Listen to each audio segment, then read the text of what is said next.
বিষয়টার সত্যতা যাচাই করার জন্য আজকে আমি এবং মাননীয় খাদ্য প্রতিমন্ত্রী মহোদয় আমরা একসাথে গিয়েছিলাম বাদামতলী পাইকারি বাজারে এবং আসার পথে আমরা নয়াবাজারে খুচরা বাজারও গিয়েছি, বিভিন্ন দোকানে গিয়েছি, পাইকারিও বিভিন্ন আড়তের বিভিন্ন ঘরে গিয়েছি।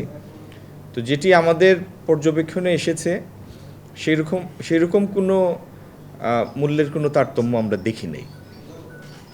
দুই একটা দোকান থেকে এরকম যেটা জেনেছি আমরা যে ঈদের পরে পরে যে চালের মূল্য ছিল মোটা এবং আপনার মিনিকেট নাজিরশাইল এগুলির, তার মধ্যে কোনোটার মধ্যে 1 থেকে 1.5 টাকার মতো পার্থক্য এসেছে।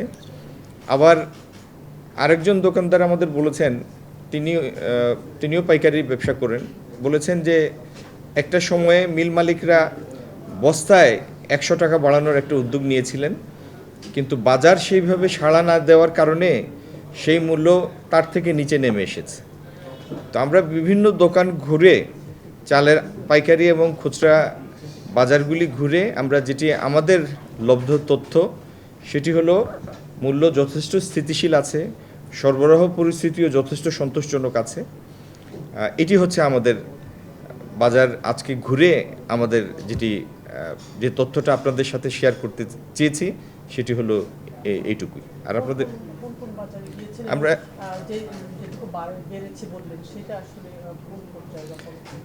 আমরা আমরা বাদামতলীতে পাইকারি বাজারে গিয়েছি এবং নয়াবাজারে খুচরা বাজারে গিয়েছি।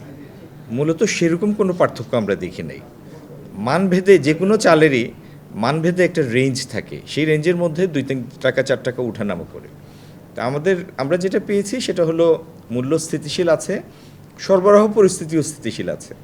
আর নতুন চাল উঠার কারণে নতুন এবং পুরাতনের মধ্যে একই ক্যাটাগরির, কিন্তু নতুন এবং পুরাতনের মধ্যে একটা পার্থক্য থাকে মূল্যের, এটি স্বাভাবিক। 1-2 টাকার পার্থক্য বলছেন, নতুন এবং পুরাতনের মধ্যে এটি থাকে, এটি স্বাভাবিক, বাড়তে থাকে, নতুনটা কম থাকে। নতুন যদি ফলন ভালো হয় নতুনটার মূল্য কম থাকে, আর পুরানটা একটু এই 1-1.5 টাকার ব্যবধান হয়। সার্বিক বাজার পরিস্থিতি কি হচ্ছে, মানে নিত্যপণ্যের যে দাম সেই জায়গায় কতটা স্থিতিশীল? নিত্যপণ্যের বাজার যথেষ্ট স্থিতিশীল আছে। আমরা একটা খুচরা বাজারে তেল দেখেছি, ভোজ্য তেল দেখলাম,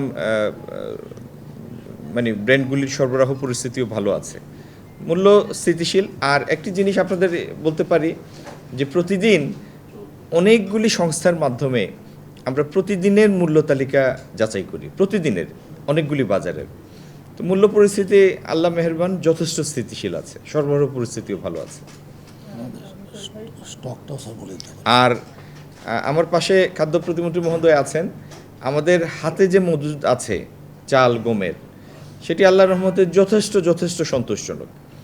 কখনো যদি আমাদের কাছে মনে হয় যে না আমাদের মজুদ থেকে বাজারে কিছু সরবরাহ আনা দরকার, কখনো যদি এরকম প্রতীয়মান হয় অবস্থা ভেদে, তাহলে তৎক্ষণাৎ আমরা সেই গভর্নমেন্টের তরফ থেকে সেটুক ইন্টারভেনশন করব, কিন্তু এই মুহূর্তে সেরকম কোনো পরিস্থিতি নাই। আচ্ছা, আপনার মানে প্রশ্ন এবং কনসার্নটা আমি শেয়ার করছি, কিন্তু একটা জিনিস কি, একটা ভিত্তিমূল্যের উপর ভর করে মুদ্রাস্ফীতির হিসাব করা হয়, মুদ্রাস্ফীতির একটা ভিত্তিমূল্য ধরা হয়। গত রোজার সময় তো আমরা দায়িত্ব নিলাম, গত রোজার পর থেকে আমাদের খাদ্যপণ্যের মূল্য আপনারা কারো বলার দরকার নাই, আপনারা নিজেরাই আপনাদের প্রতিদিন, আপনারা তো গণমাধ্যমের ভাই বোনেরা, প্রতিদিন আপনাদের ইলেকট্রনিক মিডিয়া অথবা সংবাদপত্রে প্রতিদিন আপনাদের খবর বের হয়, মূল্য থাকে। আপনি 2-3 মাস 4 মাস আগের মূল্যের সাথে এখনকার মূল্য নিজেই যাচাই করেন, অথবা আগের বছরের মূল্যের সাথে এই বছরের মূল্য যাচাই করেন। খাদ্যপণ্যের মূল্য যথেষ্ট স্থিতিশীল আছে।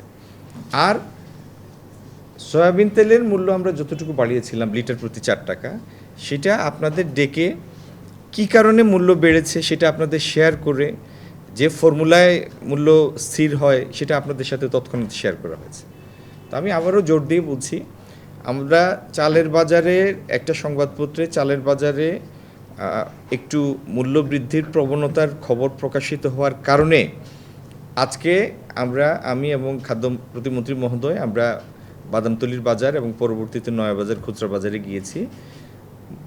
বাজার পরিস্থিতি যথেষ্ট, মূল্য পরিস্থিতি যথেষ্ট স্থিতিশীল, সরবরাহ পরিস্থিতি যথেষ্ট সন্তোষজনক। আমাদের হাতে, সরকারের হাতে বিপুল পরিমাণ চাল মজুদ আছে। যদি কখনো প্রয়োজন পড়ে আমাদের ইন্টারভেনশন করার সেই সঙ্গতি সামর্থ্য সরকারের হাতে আছে। তবে এই মুহূর্তে পরিস্থিতি সেরকম কোনো দাবি করছে না। ধন্যবাদ সবাইকে। আসসালামু আলাইকুম।